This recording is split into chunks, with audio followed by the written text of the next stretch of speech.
आज मैं तुमसे एक ऐसा सत्य कहने आया हूं जो तुम्हारे जीवन की दिशा बदल सकता है। एक ऐसा सत्य जो केवल पुस्तकों में नहीं बल्कि हर आत्मा के भीतर लिखा है। मेरे प्यारे आत्मा, अगर तुम्हारा चरित्र, तुम्हारा जीवन राम और सीता जैसा पवित्र, मर्यादित और सत्य पर आधारित है, तो जान लो तुम्हारी संतान भी लव और कुश जैसी ही होगी। राम और सीता कोई साधारण व्यक्ति नहीं थे, वो मर्यादा के प्रतीक थे। त्याग, प्रेम, सहनशीलता और धर्म की प्रतिमूर्ति थे। राम ने पिता की आज्ञा का पालन करते हुए राजगद्दी छोड़ दी और सीता ने प्रेम में वो साथ निभाया जो सिर्फ एक महान आत्मा ही कर सकती है। उनका जीवन तपस्या था, त्याग था, लेकिन उनका चरित्र अडिग था। और ऐसे ही चरित्र के गर्भ से जन्म लिए लव और कुश कोई सामान्य बच्चे नहीं थे। वे दो ऐसे आत्मा थे जिन्होंने सत्य की राह पर चलना अपने माता पिता से सीखा, जिनके अंदर साहस भी था और शील भी, शक्ति भी थी और संस्कार भी।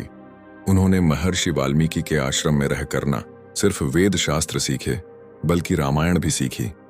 और जब समय आया तो उन्होंने खुद अपने पिता श्री राम के सामने धर्म के लिए युद्ध किया, बिना किसी भय के। सोचो कैसा होगा वो माता पिता का प्रभाव जो अपने बच्चों को इतना निर्भीक, ज्ञानी और धर्मनिष्ठ बना सके। आज दुनिया पूछती है, बच्चे बिगड़ क्यों रहे हैं? क्यों हमारी संतान हमसे दूर जा रही है? उत्तर सरल है, अगर घर का दीपक टिमटिमा रहा हो तो क्या उससे और दीप जल सकते हैं? माता पिता का जीवन अगर भ्रम, मोह, लोभ और झूठ से भरा होगा तो संतान में सच्चाई कैसे आएगी? अगर माँ बाप ही टीवी, मोबाइल और लालच के पीछे भागते हैं तो संतान को ज्ञान, धैर्य और सेवा कहां से मिलेगा? सुनो मेरे आत्मा, संतान वही सीखती है जो वो देखती है घर के भीतर।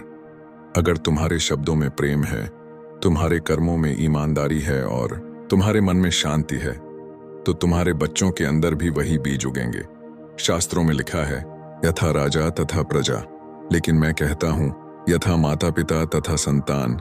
एक कहानी सुनो। एक गांव में दो परिवार थे, एक बहुत अमीर, दूसरा साधारण।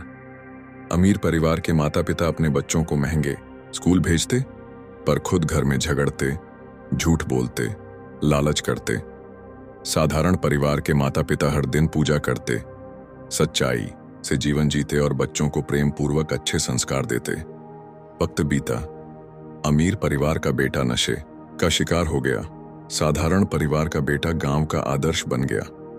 लोग हैरान थे, लेकिन जवाब सीधा था, संस्कारों का प्रभाव। सुनो मेरे बच्चे, अगर तुम चाहते हो कि तुम्हारी संतान आदर करे, प्रेम दे, जीवन में उजाला फैलाए, तो पहले अपने चरित्र का दीप जलाओ।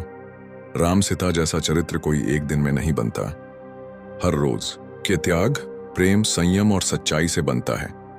जब घर में मां सीता के जैसे धैर्यवती होगी, जब पिता राम के जैसे आदर्शवादी होंगे, तभी घर में लव कुश जैसे बच्चों का जन्म होगा जो दुनिया को रास्ता दिखाएंगे। आज जो माता पिता अपने बच्चों की चिंता में डूबे हैं, उन्हें सबसे पहले अपने भीतर झांकने की जरूरत है। क्या हम वही जी रहे हैं जो हम उन्हें सिखाना चाहते हैं? अगर नहीं तो अभी भी समय है। आज से ही एक छोटा सा बदलाव करो। बच्चों के सामने झूठ मत बोलो, छोटे छोटे क्रोध को संयम से बदलो। घर का वातावरण शांत रखो, हर दिन प्रार्थना करो, सिर्फ ईश्वर से नहीं, अपने बच्चों के बेहतर भविष्य के लिए। क्योंकि जब बच्चे घर में माँ पिता को सच्चे प्रेम, धैर्य और ईश्वर से जुड़े हुए देखते हैं, तो वो कुछ और सीख ही नहीं सकते। वो लव बनते हैं, वो कुश बनते हैं, और यही इस जीवन का सबसे बड़ा वरदान है।